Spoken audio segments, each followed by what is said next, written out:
First of all, we have an esteemed panel. And the esteemed panel here, we have Thomas Schneider, who is an ambassador and the director for international affairs from Switzerland. We have Nira Couch from France, who's the Secretary General of Women in AI. We have Husanjot Chahal, who is a research analyst for the Center for Security and Emerging Technologies at Georgetown. And we have Madeline Carr, who is a successful and just esteemed colleague in science and technology studies and international affairs from the University of College London. And so welcome to all of them and welcome to all of you. So why are we here today? We're here for a very important reason. There is something called the Colin Ridge dilemma. And the Colin Ridge dilemma is about the fact that when you want to, when regulating a technology is easy, it isn't actually put together yet and you don't know that much about it. But once the technology is put together, regulating it is no longer easy. And so this is the case with AI. And today we're going to talk a little bit about the fact that with AI, what we've done instead of having hard regulation is we've had principles. We've come up with lots of ethical principles, lots of regulatory principles, but ultimately, we're not quite sure if this is the right way to go. So, we're missing a panelist, Anna Roy, who is a senior advisor at NITI Aayog, and it's a shame that we're missing her because she's known as India's woman in AI, and she is someone who's helped with the national strategy here. She's helped write the principles for responsible AI, and it would be lovely to have her. Unfortunately, she was sick today, and so we're down a person. So I would like to go ahead and get started and ask a couple of questions here to this panel. And given that what we're interested in is ethics and AI principles and their impact in the world, Husanjot, can I start with you and ask, you've done a lot of work in this space, specifically around the landscape, even for ORF. Can you tell us what you've been seeing, what the different types of principles are, how they are affecting people? Do they have teeth, not? What is your overall estimation of the landscape as it stands? Yes, thank you so much, Tom, for that question. And also, I want to begin by thanking ORF for putting up such a great show and bringing us all together. So to begin, so that's a big question, and I'll begin by saying that the recent boom in AI has been accompanied by calls for addressing the several ethical principles that come along with it.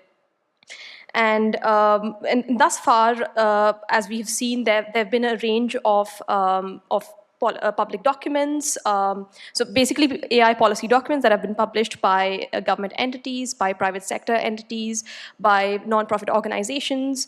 Over almost 200 of them are looking at AI ethical principles that have been published thus far. And this is broadly what we call the rights-based approach, looking at all of these ethical AI documents. And certainly there are convergences across several principles, there are divergences, and there are also gaps.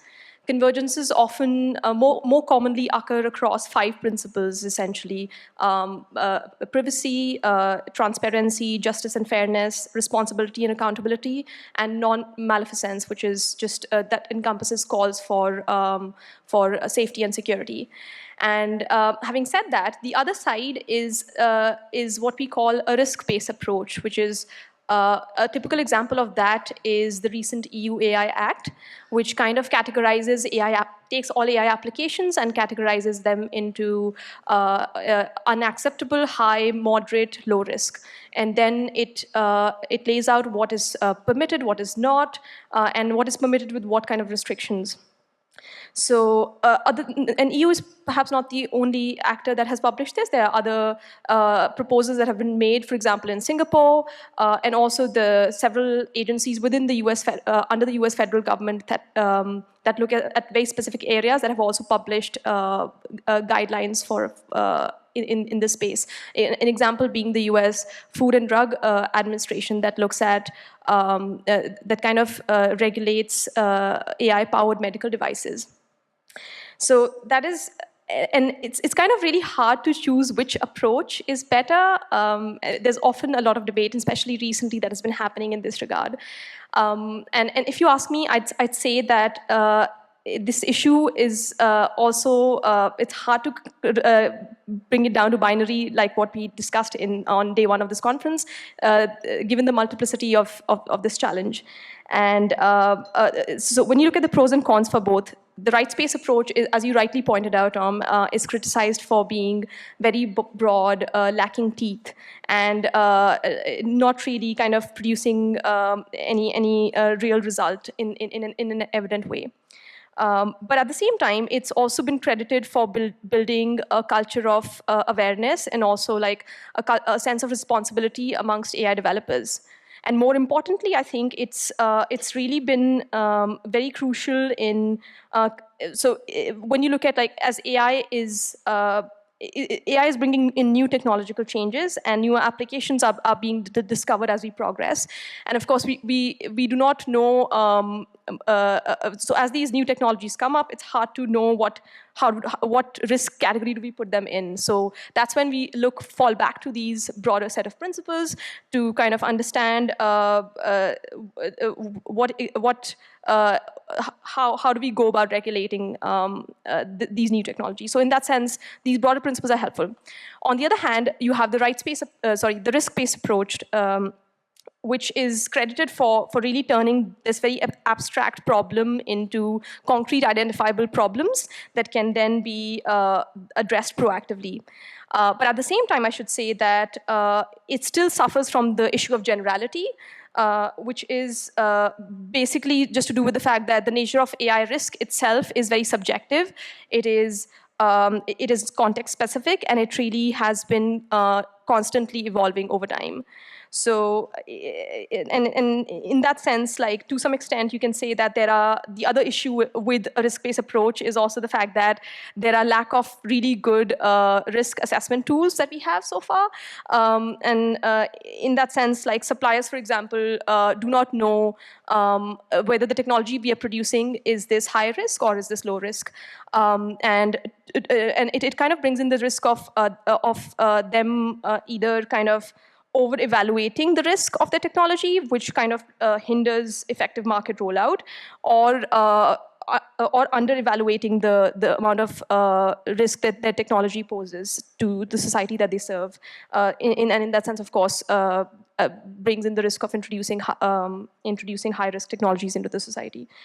And I'm not saying that, okay, I'm bringing out these cons in the risk-based approach, but this is not to say that the EU AI Act, for example, is bad. It's actually a really excellent first step. But this is just, so I just wanted to do this so we can contextualize the space and understand that moving ahead, we need to really kind of keep AI regulation efforts very broad. So we can list context-specific risk management approaches where possible, and when we're dealing with newer technologies, we can fall back on these broader principles. So kind of like a balance between both is what is needed. Well, thank you for that, because I think it's really important to set out the fact that we have a human rights-based approach, we have a risk-based approach, we have a context-specific approach. So there are a lot of different groups out there that are looking at this from different angles to see what is the best fit-for-purpose way of addressing AI ethical principles, but also just in terms of how we develop and deploy it, and because it won't just be the principles for how do we put it together in the lab. It's also about what happens once it's deployed and disseminates and diffuses through different parts of society, different regions of the world, and is impacting people in different cultural contexts and regions.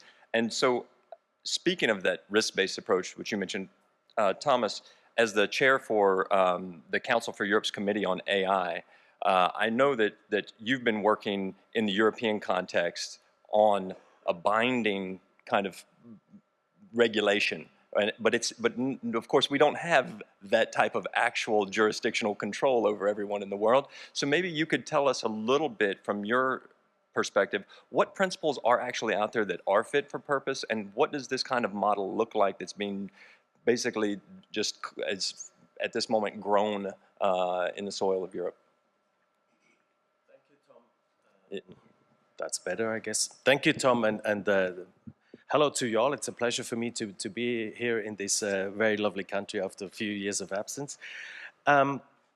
I work for the Swiss government and in this function have been working at the Council of Europe for 15 years. For those that are not aware, sometimes it's confusing. The Council of Europe is not the same like the European Union. The European Union has now 27 member states. The Council of Europe has 46 now and is kind of like the UN of Europe. It is has 3 pillars of work: human rights, democracy, and rule of law. So it does not do anything like market regulation or what have you. So, I guess in all our countries, around 5 years ago, 5-6 years ago, we started to get aware of the relevance of AI, and we were asking us questions like, okay, what is this? What is good? What is bad? What are the risks? Is there something we need to do? And we've been asked questions by politicians and by citizens and so on and so forth. So also at the Council of Europe, we've been starting to work first in sectorial fields on developing soft law, on the use of AI in the judicial system, on the use of AI, the impacts of AI, algorithmic systems. We may talk about the definition issue later, in the public field, in the media field, and so on and so forth. And there was a feeling that maybe a sectorial approach alone may not be helpful. We may need something that is transversal as well. But of course, like everywhere, there was not an agreement from the beginning what actually is missing, what do we need.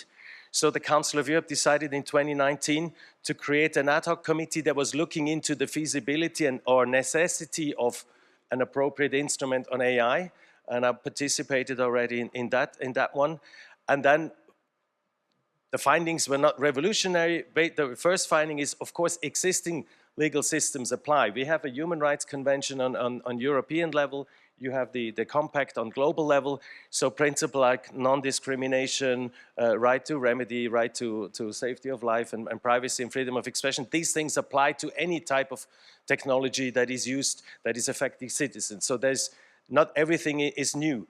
But there are, of course, gaps when it comes to more specific issues, more specific questions, which amount to uneven playing fields, which amount to unclarity about liabilities, which is not only an issue for the citizens and also for the public sector, but it's also an issue for the private sector. If they don't know what they are liable for, that's a little bit difficult for them to plan their investments and budgets. So there were a number of issues that there was thought that it would actually make sense to try and develop an instrument on a principle basis, on the basis of principles that would cover AI in general, which is one of the big differences between the AI Act of the European Union, that is basically a market regulatory tool with, of course, human rights components, because also the EU, all member states, they have signed the Council of Europe Convention. So, and we've looked at all the hundreds of principles that are out there, the soft law elements from companies themselves, from NGOs, from intergovernmental institutions, because there's others like the OECD, of course now UNESCO with the ethics recommendation. And we've tried to identify, okay, what is actually missing? What is needed? What do we need to do that creates a value added without trying to duplicate efforts or things that have been going on elsewhere? So after 3 years of studying and deliberating, it was then in the end a consensus among all member states that we would need, in addition to continuous sectoral elements in the field of health, in the field of self-driving cars and so on, where there could be binding or non-binding instruments, we would need a binding instrument overall over the, it's not necessarily a technology, over AI or algorithmic systems that will give some guidance based on the Council of Europe's remit. Human rights, we have the Human Rights Convention, we have a court in Europe that if I as a citizen think my government doesn't respect my human rights, or my government lets private actors go against my human rights, I can sue my country in front of a court, and they will tell my country whether they did okay or not. This is something unique in Europe, but also democracy and rule of law. And the most complicated is probably the part of democracy, because this is not institutionalized in a legal system like human rights. It's very much even more varying from country to country. So what we've come up with now, we started this work at the beginning of this year, and we have now like a zero draft, the first outline of the text, just to also test with the participants on what level these principles should be. If they are too general, then they create no value added because we already have the Human Rights Convention and other instruments. If they are too detailed, then they will be, on the one hand, outdated too early. On the other hand, they may not fit different legal systems because, like with the Cybercrime Convention that has also been discussed, the Budapest Convention, or with the Convention 108 on data protection of the Council of Europe, the aim is to not just create a standard for Europe, but a standard for all countries that share the same values of democracy, human rights, and rule of law.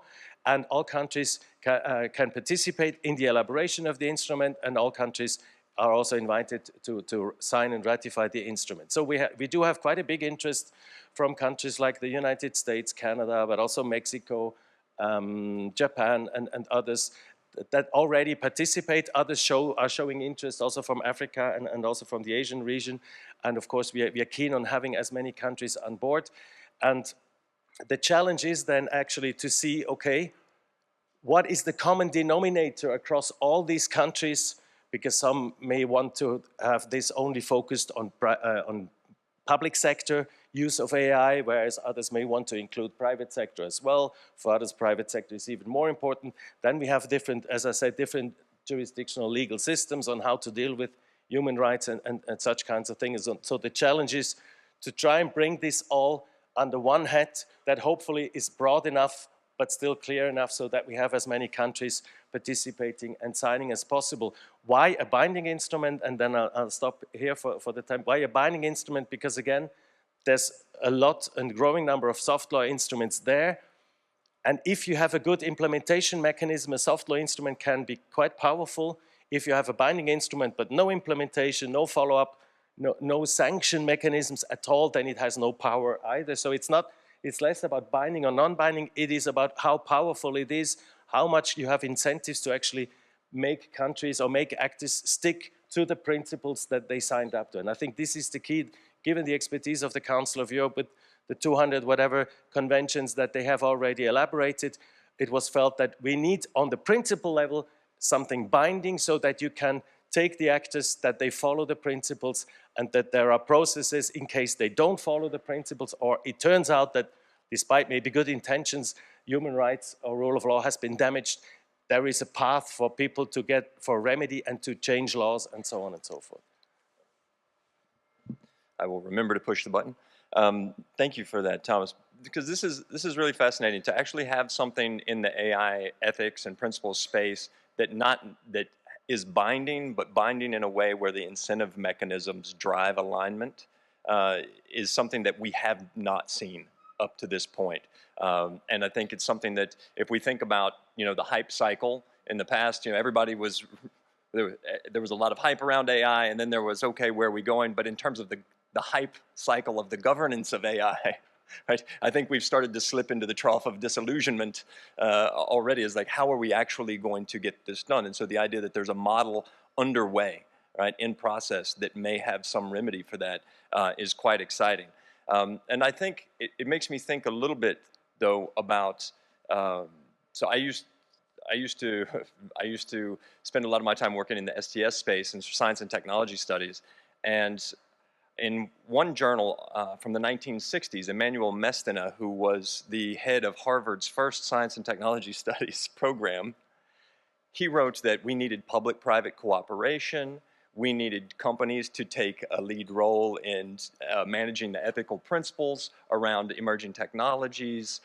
They talked about the need for ethical principles across the board. AI was just at the beginning in its infancy at this point, right after Dartmouth.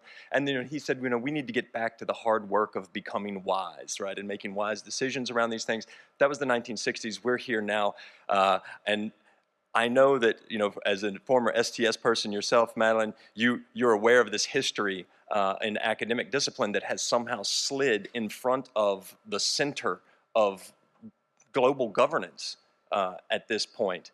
And my question to you is, if people were talking about these types of things in the 1960s, where are we today? What are you seeing? What conversations have we had? Have we not had? And do you see this actually changing, or do you see this as just another shift in mood across the decades? Yeah, Well, it's such a fascinating area to study for me, and I don't count myself as a former STS person. I'd say I'm still very much a science and technology studies person. I mean, even thinking about the origins of that field of study can help us situate this in the present day, because it really emerged in large part after the First World War, sorry, where really prior to the 20th century, the pace of technological change was so slow that any individual had the time to adapt to changes over the course of their own lifetime.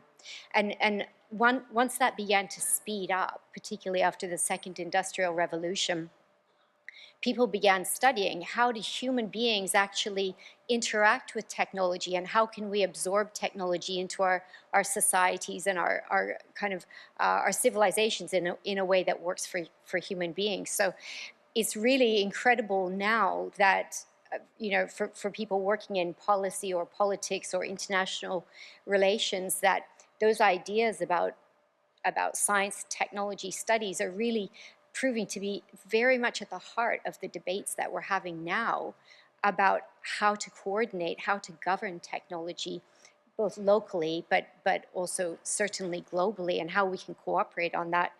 I think what's evident from the conversation we've had so far, but also I would say from the last couple of days here of these incredibly stimulating conversations that we've been having, is that all governments are struggling with this idea, and it goes beyond ethics in AI, really, to be thinking about values in technology. What values do we want in across all technologies? Not anything specific, as Thomas pointed out.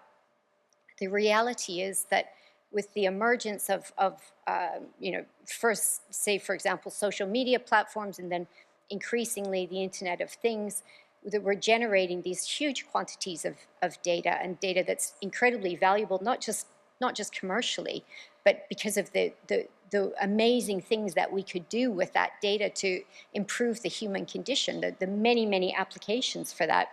And I guess it's really inevitable that over time, and probably not all that much time, we'll increasingly see automated decision-making based on these huge data sets. And knowing what we know from the last 100 years or 150 years of technological innovation, we know now that we have to be very mindful of how we allow that technology to develop and how we implement that and incorporate it into our societies. And that is a huge challenge for governments and for policymakers, because policymaking really has developed, you know, largely, we could say, over the last, I don't know, maybe century or so, in a particular way that is, in many countries anyway, certainly in the UK, is based on this idea of evidence-based policy making, where you test something, you gather all the information, all the data, so that you know as much as possible about that issue, and then you make a decision based on evidence. And in this context, with emerging technologies, that's just not possible.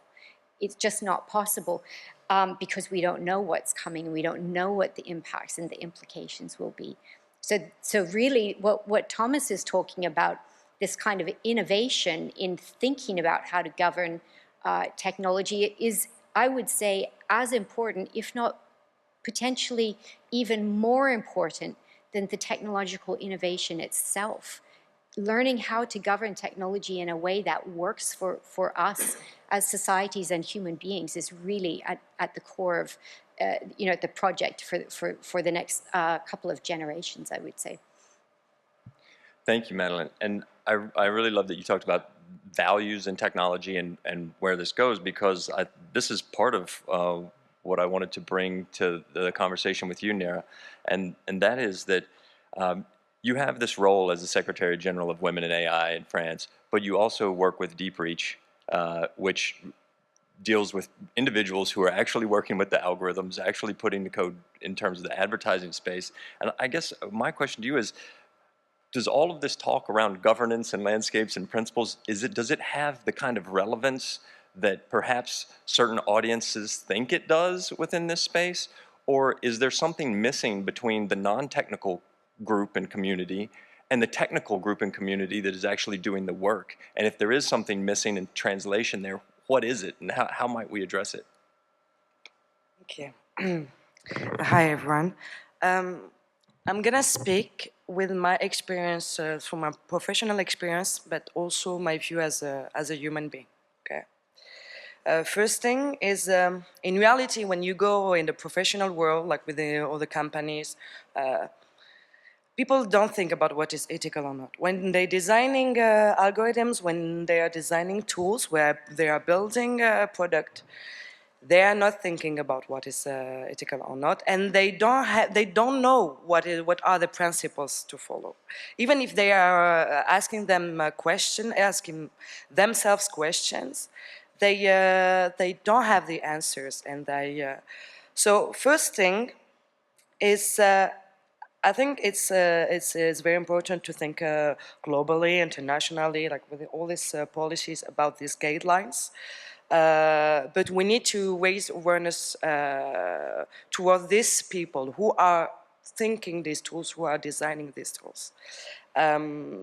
Otherwise, things are not going to change. And one solution can be within this company to have, we were speaking about it yesterday, kind of an ethical committee or someone you can go ask about what is ethical or not in my way of designing my algorithms. But maybe this is something naive to think, because if you think about how do we do practically? Do we have like the capacity to put someone in every company to think about what is to give advices about what is ethical or not? It can be challenging. So this is like the point. So raising awareness.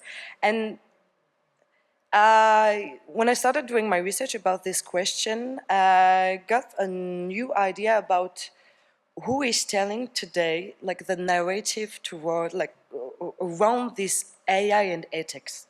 Because you gave us a lot of great insights, but the thing is, like, I do feel that it's the Western world who is giving this narrative around ethics.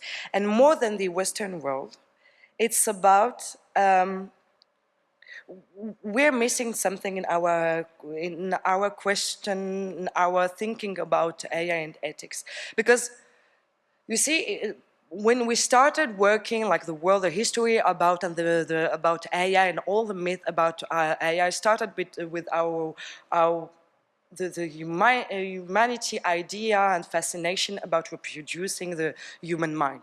Okay, reproducing our mind, and we got this fascination and this. I think everyone knows the Frankenstein novel and all this. So we got this fascination, and I feel that as we're going towards more and more development of this AI technology and an AI-based world, and we're missing this social and this humanity side. You see, how can we think about AI and ethics, and how can we discuss the ethics without putting on the table the humanity, psychology, philosophy side? Because look, for example, I got this idea this morning. Look at this panel. Okay. We have all our experiences, but we are speaking about AI and ethics with no one speaking with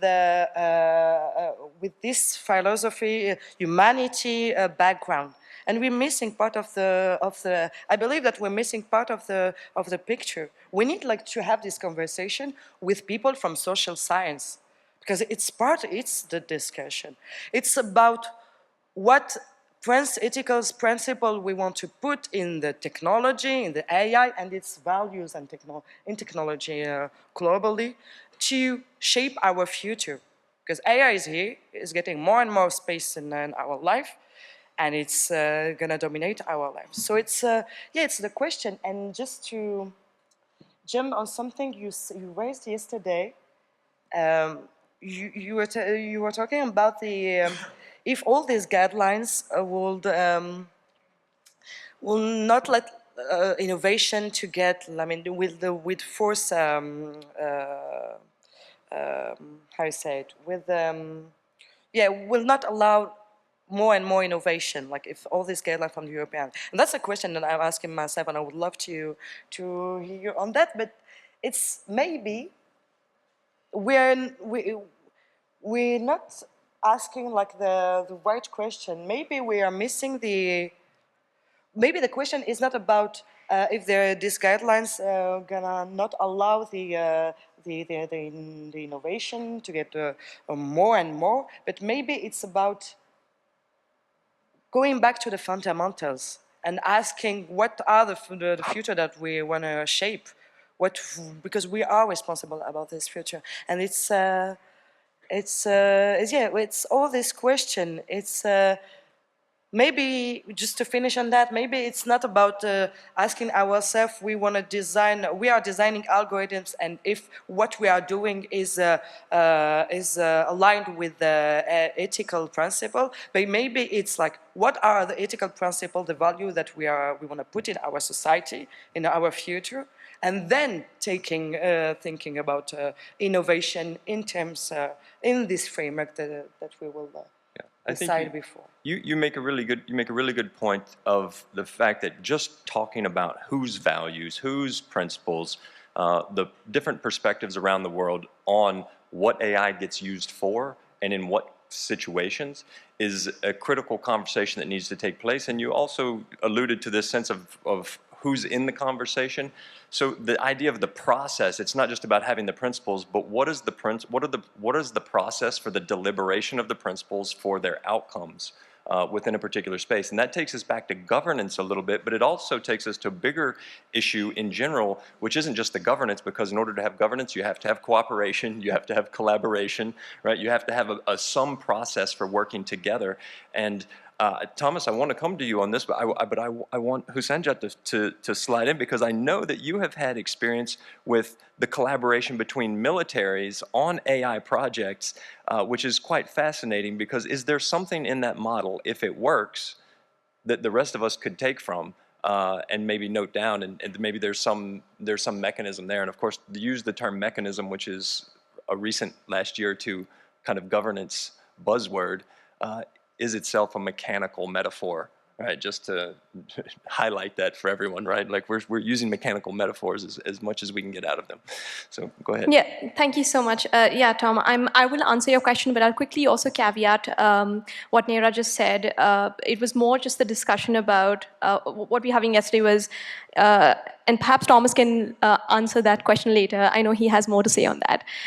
It was just the idea, which is very gets discussed a lot in the U.S. About how when we are following a risk-based approach and categorizing these applications into different risk categories and creating more confusions for suppliers as to how as to which category does their technology really fall into, that all of this confusion and all of the extra efforts that are needed to understand the technology that they're producing will ultimately make those suppliers and developers of AI technologies not go the route of making having transformative technologies, and rather go for the general existing technologies. So in some sense, curtailing innovation. And I know Thomas has more to answer there. Now, to answer your question, Tom, about AI ethics in the defense side of things. Again, I'll just begin by saying that just like general AI ethical principles, the ethical principles in the defense space can also be categorized under the two buckets that we were discussing. One, of course, is just the idea, the value-based principles, where you see a range of policy documents that have been published, but specifically, like I think U.S. Department of Defense is perhaps the only organization that has adopted some of these AI ethical principles. And again, they are very much similar to what we've been discussing in the civilian space about responsibility, transparency, and those on those lines.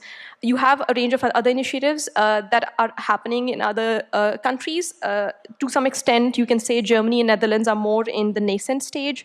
UK and Canada are more in the emerging space, and France and Australia are more, they have it more articulated. So it's the broad spectrum that US allies and partners also fall into. And of course, there's some areas of convergence that are already there in these among AI ethical principles. First is the need to comply with existing legal and ethical principles that get just generally discussed. Second is the human centricity of the maintaining human centricity basically in AI applications. And just third is identifying ethical risks in the design phase of the technology itself. And that is, broadly speaking, the rights-based approach in the defense side. When you look at the risk-based approach or the application-specific approach, in order to understand this, make sense of this massive space, I'll begin by saying that you can look at all military AI applications and you can put them into broadly 3 buckets. One is the mission-oriented AI, which is basically AI applications that are designed to support specific missions. Project Maven is a good example of this. Second is operational AI, which is basically AI in the operational battlefield. So AI applications in that space. And the third, and a good example of that is the Patriot missile defense system. And the third is the enterprise AI, which is mostly AI applications that get used in supporting enterprise. So in that sense, a good example is predictive maintenance, military logistics, and things on those lines. I laid this out only to say that mission-oriented AI and operational AI is something that has gotten discussed widely and is often discussed more when it comes to the ethical principles. So, and I'll focus my comments more on the enterprise AI side of things, which I think is really promising area for collaboration between countries. And why I say it's promising is mostly because this area is strategically imperative. Because it is logistics is generally considered the lifeblood of military power. It's important. Second is it's politically feasible. It kind of sidesteps the killer robot debate, which often dominates most conversations when you start talking about application-specific principles and AI applications in the military space. And the third is that it is also technologically attainable, and that's mostly because it kind of the environment is more stable and low stakes for developers to be able to operate and build AI applications. So and this, all of this is just to say that any multilateral collaboration on AI ethical principles in defense can really be rooted in this enterprise AI space, and it serves as a very promising area. And yeah, that's all I wanted to highlight. Thank you. And Thomas, I'll let you jump in and respond to this as well, simply because, one, you're familiar with some of the areas in which Husanjot is talking about, but secondly, because with this particular risk-based approach as one of them, and given that that's part of this new potential way of thinking about binding mechanism, and also the European Union's AI Act, maybe you could help explain that to us, because as far as I understand, there's a bit of ex-ante assessment going on in that space, and so I'd love to get your thoughts on the challenges with that. Thank you. We as Swiss and in the Council of Europe, we try to get as much exposed that we can, but I'll get to that later. Allow me first to say, I have no experience. It's a super interesting issue. Unfortunately, I don't work on military issues, neither in my own government nor at the Council of Europe, because this is not where we have a mandate. But it's of course very super important, and I'm also very keen to learn about this. Maybe let me take it a little back and tell you that I'm not a lawyer. I'm a historian and I'm an economist. And sometimes it is good to look back. And on the one hand, also, is really everything new what we think is new about AI? We have had every technology in the beginning was new. We didn't know what is going to happen with a steam engine. There were riots and people killed when the printing press was introduced because fake news already was spread then and people needed to learn with it. So in every technology, you don't really know in advance, or while you're developing it, or different people in different areas of the world are developing it, what it will actually bring. Of course, there are differences in speed and differences in reach and so on, but the principle per se is not something that we have never seen before. That's one thing. And also in terms of regulation, for instance, at the Council of Europe, we have things like the Oviedo Convention on Biomedicine, which is also a framework convention that is regulating some principles that countries have to sign up to, that they follow whatever they do or with genetic research or application of genetic research. Also, there are some, it's the same but different thing. There are some similarities, but also some differences, but we can try and learn from experiences from the past.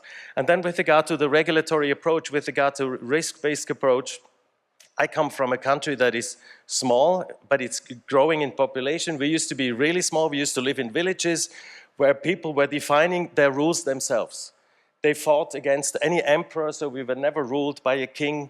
We still don't have a president that has the power of a president. We have 7 people that divide this role. So our culture is dominated by the will, and my colleague Benedict has also mentioned it, self-determination, not only as an individual, but also as a society, that we ourselves define our rules ourselves is something that is deeply rooted in our culture for hundreds of years.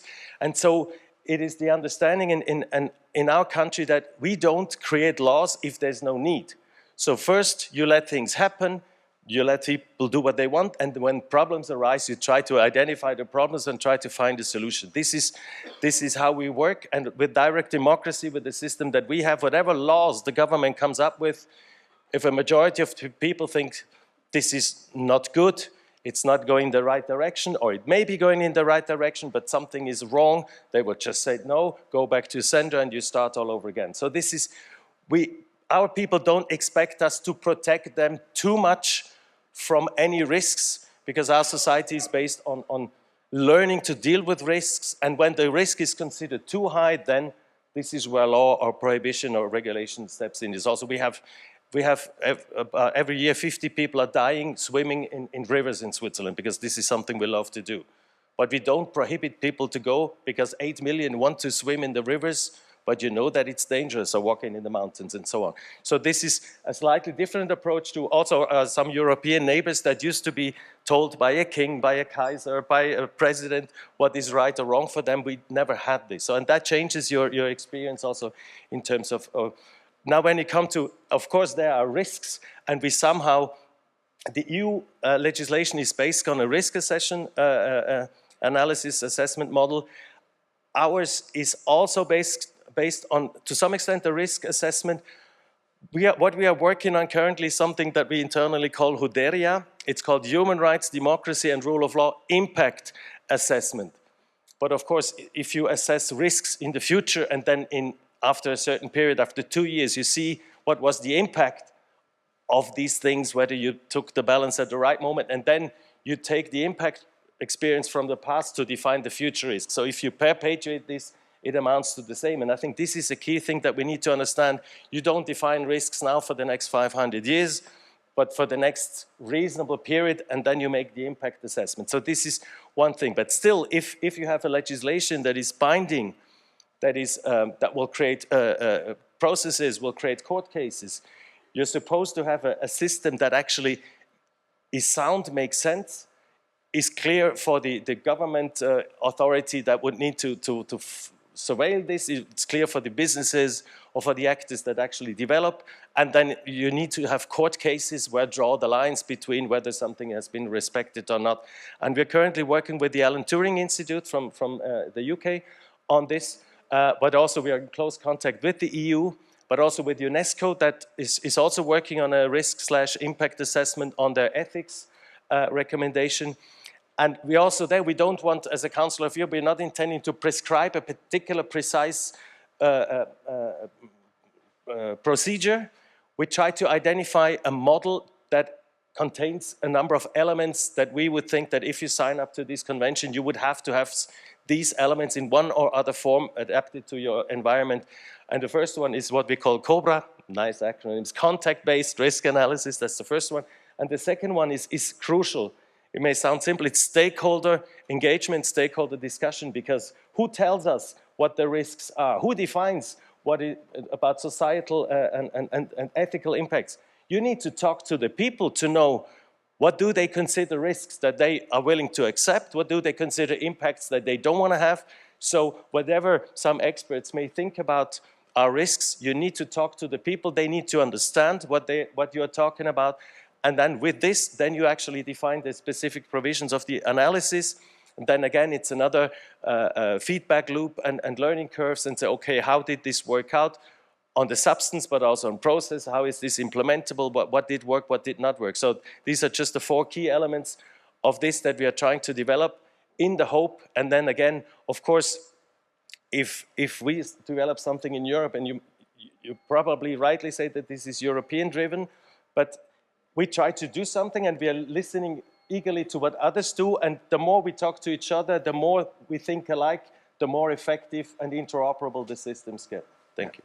Thank you, Thomas. And I see that the clock says we're out of time for this conversation, but I did want to mention that we haven't gotten a chance. You're true. It is very true that there's nothing novel about the introduction of something new in society, and that we've had to deal with that.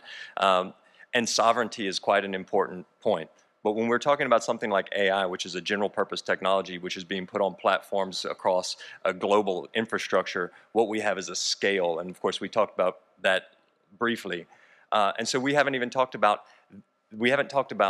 the generative aspects of artificial intelligence. We're talking about, we've been thinking about AI in terms of the analytical aspects on the back end, but there's a whole new world of AI out there that's doing drug design, that's generating environments, that is doing natural language processing, that has multiple uses, and so it's becoming a general purpose technology at a global scale. So sovereignty comes into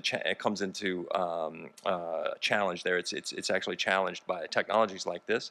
And so just quickly, if we can, in like 10 seconds each, just what do we do? How do you feel, thumbs up or thumbs down, in terms of these principles as a positive and effective backstop for developers and deployers in governments, institutions, and companies for AI going forward? Is this something you feel like is a necessity, or is it something that is, in the words of this panel's title, regulatory subterfuge? Madeline. So I always think these conversations are valuable, and I think any framework of principles, ethics, values is a good idea. I also think they're always localized, as Thomas pointed out. But I think ultimately, we've not seen a market driver for the implementation of values in technology, and I think the private sector needs the support of governments to make it viable to implement that and embed it in emerging technologies. Thanks. Husanjot. If you're not already guessed, I would say thumbs up to principles, context-specific principles, rights-based. I think it's all needed depending on whatever application is getting developed, whatever we understand, and yeah, we definitely thumbs up to principles for regulation. Thanks. Nira. Yeah, for sure. I'm okay, like, with the implementing principles, but I'm still on my position. We need to be careful about what are these principles, who is thinking these principles, and what the bias we are putting also in these principles. So we need to be careful with that. But for sure, we need principles. Otherwise, it's going to be chaos. Thank you. I think the key difference to previous technologies is that this is much more complex. It's much more difficult to understand. So what we all need to do in our societies is talk to each other, try to understand, so that those who are programming it have a minimal understanding of potential effects they may create, about bias that they take in, that they process. Parents, teachers need to know what AI in school may have as chances and risks. Politicians that legislate may need to understand what they legislate, which is something that often they don't. And we need to spend much more energy on trying to understand, all of us together, with all our cultural and legal and historical background, what is going on, what is happening, in which way we want our societies to develop, and then define the appropriate mix of measures. All right, thank you once again to the panelists, and thanks to all of you, and thanks to the CyFy team for the extra couple minutes.